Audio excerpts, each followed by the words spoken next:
All right, let's start with the big story that we are tracking at this hour, where Pakistan has barred an American diplomat who was allegedly involved in a fatal car crash last month from leaving the country. Now, this is according to reports that have come in.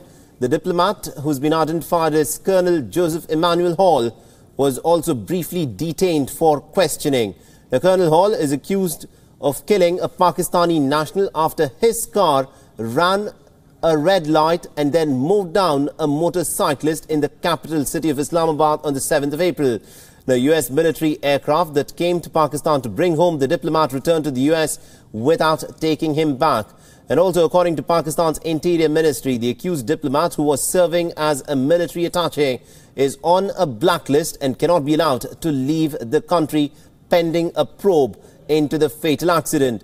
Now, the Pakistani officials have reportedly asked the United States to waive off his diplomatic immunity so that he can face a criminal prosecution in the country.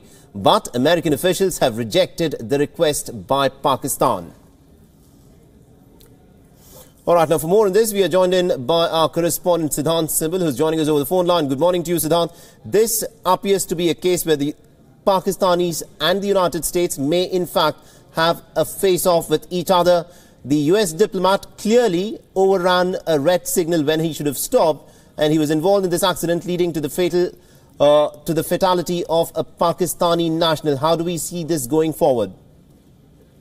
Well, it's a symptom of the current crisis between Washington and Islamabad, how both the countries are heading towards a kind of a clash, a diplomatic clash at least, because we also know that the US has barred the diplomatic officials from the Pak embassy in Washington to not go beyond a certain area.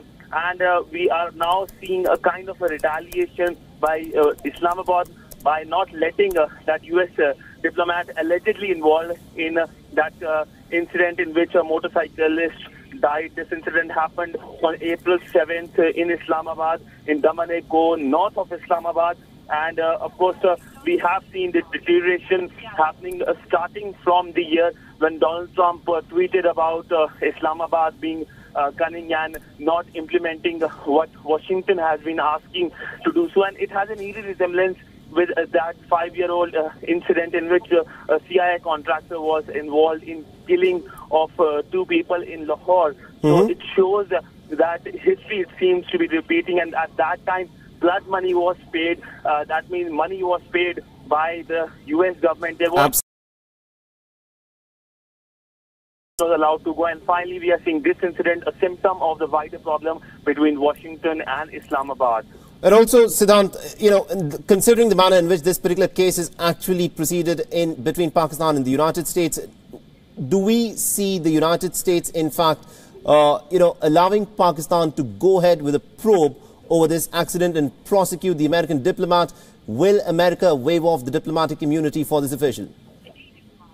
Well, as of now, both the sides are hardening their position. It seems that no side is willing to let go of, and it will be worth noting who flings first. But as of now, it seems that the situation might go worsen, because even the High Court has in Pakistan has ruled that Colonel Hall does not have absolute immunity. He has already been put on a travel blacklist, which means that airports have been told not to allow him.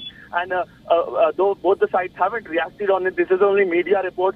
But of course, we know, as I've mentioned you, it's a symptom of the wider problem which is between Islamabad and Washington, and we can expect the situation to deteriorate in coming days and weeks.